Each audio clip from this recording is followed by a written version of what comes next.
Awakening from cryosleep was about as glamorous as my training had suggested, which is to say, miserable. Muscle and bone ground together like rusted gears in a medley of complaint as my body twitched itself back to life. I was awake, but my senses clearly weren't convinced.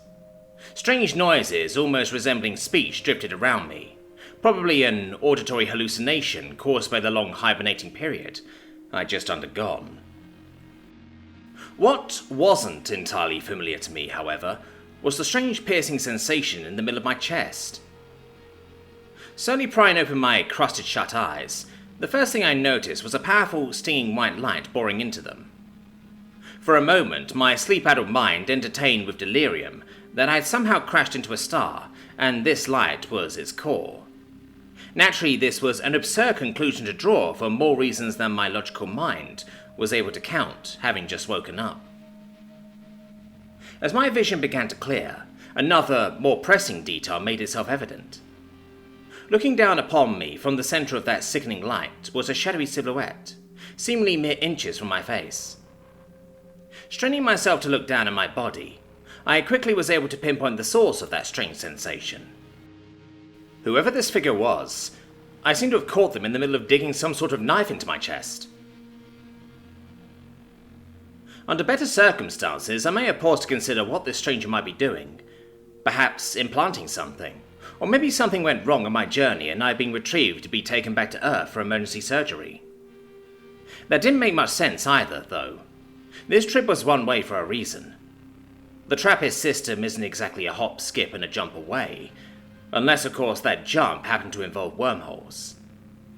Those thoughts, however, were little more than secondary blips in my consciousness. My biggest concern at that moment was, if their object in chest equals knife, remove from chest, knife. During my crash course on cryosleep, the biggest warning I was given waking up was not to overexert myself immediately. The human body isn't exactly built to withstand that kind of whiplash, so I was instructed on a 10-minute breathing exercise to help me get moving again once I awoke. That being said, the human body also isn't well equipped to handle disembowelment with sharp objects, so that particular piece of advice went unheeded. Feeling a few droppers of antique adrenaline dribbling into my bloodstream, I reeled back my leg and kicked forward with all the force I could muster, which wasn't much. To my surprise, I seemed to stagger the stranger, as they immediately recoiled back, still staring at me with their vaguely human shape, as I tried to sit myself up. However, as it turned out, that advice on not going full throttle so early after waking up was much more important than you'd think. Instantly, my senses flickered and faded, as I felt consciousness lurching once more into nothingness, leaving me entirely at my attacker's mercy. Waking up on the floor of my exploration pod, right next to the cryosleep bay and completely unaware of how I got there, was a strange feeling, to say the least. Looking down, I was relieved to find that there was no knife in my chest, and I certainly didn't see any shadowy figures around me. What I did feel was an intense pang of unbridled hunger.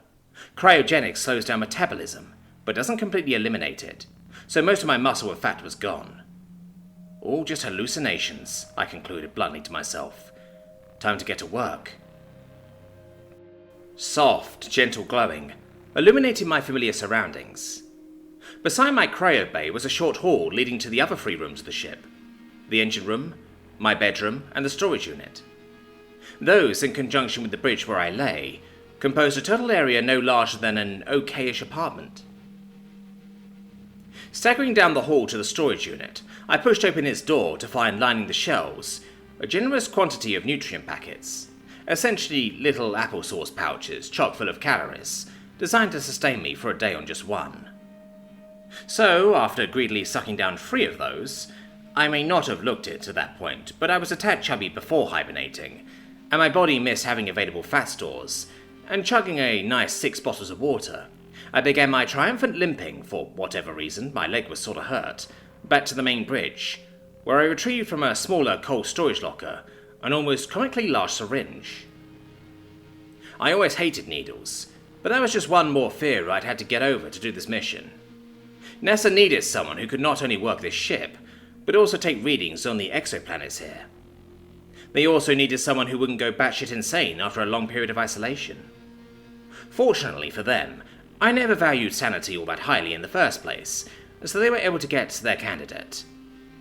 Placing the needle into my arm and pressing down the plunger, I almost immediately felt the specialized CRISPR viruses getting to work on my genome, rewriting those pesky hibernation genes that would surely slow me down if left to fester, and replacing them with the usual human ones. Or maybe that feeling was the copious amounts of stimulant meant to shock my body into operating properly. Finally regaining my full lucid state, I slowly walked into the bedroom, and from its miniature closet retrieved a simple set of nondescript black pants, a grey t-shirt and a lab coat to top off the look. Assuming my most faux confident stride to the bridge computer, I briefly sifted past the psychological evaluation portion required to turn on the instruments and began accessing the recorded database. These records, they don't make any sense. The TRAPPIST system is under 50 light-years away. My exploration vessel is designed to move at a top speed of 0.77 c, the 77% the speed of light. As such, it was expected that I would reach my destination and begin recording in only about 65 years. However, looking at the most recent radio signals from Earth, which was my sole indicator of distance, the most recent one was over a century ago. The cogs in my head turned sluggishly as I struggled to comprehend just how badly we'd messed up. This radio message was sent by our broadcasting satellite 114 years ago. That means I'm 114 light years away, and we overshot it by over twice the planned distance. Feeling the nerves beginning to build up within myself, I reluctantly clicked upon the message to see what it said. We are gathered here today to celebrate and mourn the loss of Andrew Mallix, the brilliant mind forever lost to space when 60 years ago today, an unknown navigational failure resulted in his transport, the UNS Destiny, going drastically off course. We at UNSA will never forget the bravery and spirit of our past explorers. From our beloved home planet Earth to the sprouting colony at Proxima Centauri, we owe our thanks to those who always seek to take the next step, even at their own risk. Thank you. 174 years. That was how long I'd been frozen for. The notion echoed endlessly through my mind as I contemplated what the speaker had said. UNSA, United Nations Space Agency, I bet. Guess we finally did a merger. Hearing about a colony in Proxima Centauri was a relief at the very least. It meant that even if something happened to Earth and Mars, I didn't have to trouble myself much with the idea of humanity having somehow wiped itself out.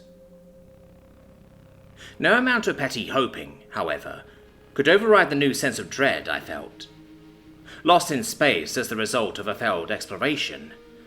Sure, the hydroponics bay and oxygen recyclers would ensure my survival, but without anything to do out in space, I was little more than debris, mere cosmic junk floating through an endless void.